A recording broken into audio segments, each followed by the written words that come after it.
அசுரர்களுக்கு ஆச்சாரியாராக சுக்கிரன் இருந்ததால்தான் சுக்கிராச்சாரியார் என்ற பெயர் வந்தது.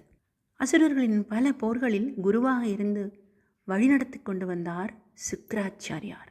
ஆனாலும் தேவர்களுக்கு தான் வெற்றி கிடைச்சிட்டே இருந்தது.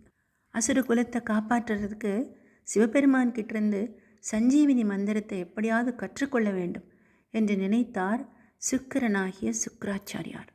கடுமையாக தவம் இருந்தால் சிவபெருமான் வரமாட்டாரா என்ன? இருந்தார் சுக்கிராச்சாரியார் கடுமையான தவத்தில்.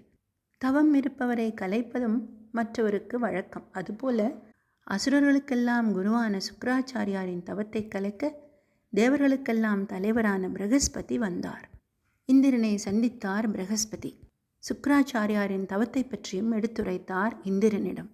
பிரகஸ்பதியின் ஆலோசனைப்படி இந்திரனின் மகளான ஜெயந்தியை சுக்கிராச்சாரியாரின் தவத்தை கலைக்க அனுப்புகிறார் இந்திரன்.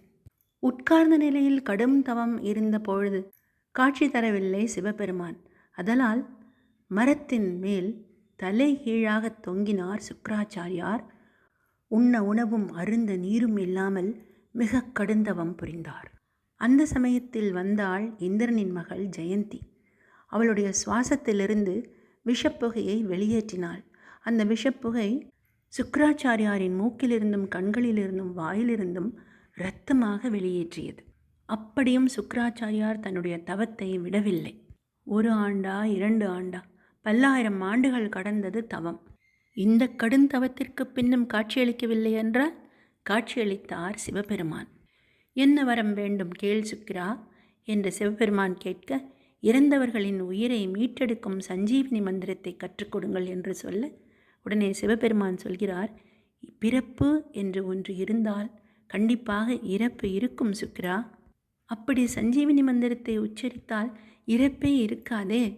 அது இயற்கைக்கு மாறான செயல் அல்லவா? வேறு ஏதாவது வரம் கேள் சுக்கிரா. இல்லை ஐயனே, எனக்கு சஞ்சீவினி மந்திரம் தான் வேண்டும் என்று ஒற்றை காலில் நிற்க கொடுத்தார் சஞ்சீவினி மந்திரத்தை சிவபெருமான். தேவர்களுக்கும் அசுரர்களுக்கும் நடந்த சண்டையில் அசுரர்கள் காப்பாற்றப்பட்டு கொண்டே வந்தார்கள். தேவலோகமே பதறியது. சிவபெருமானிடம் முறையிட சிவபெருமான் கோபம் கொண்டு சுக்கிரனை தேடினார்.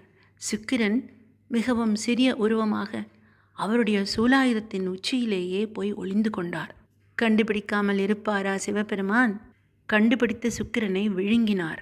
விழுங்கிய சுக்கிரன் 1000 ஆண்டுகளாக சிவபெருமானின் வயிற்றுக்குள்ளேயே தவம் கிடந்தார். வானத்திலேயே சிறந்த கிரகமாக சுக்கிர பகவானாக நீ இருக்க வேண்டும் என்றும், எப்பொழுதெல்லாம் சுக்கிரன் வானத்தில் தோன்றுகிறாரோ அப்பொழுதெல்லாம் மங்கள நிகழ்ச்சிகள் நடைபெறும் என்றும் சிவபெருமான் ஆசீர்வதித்தார்.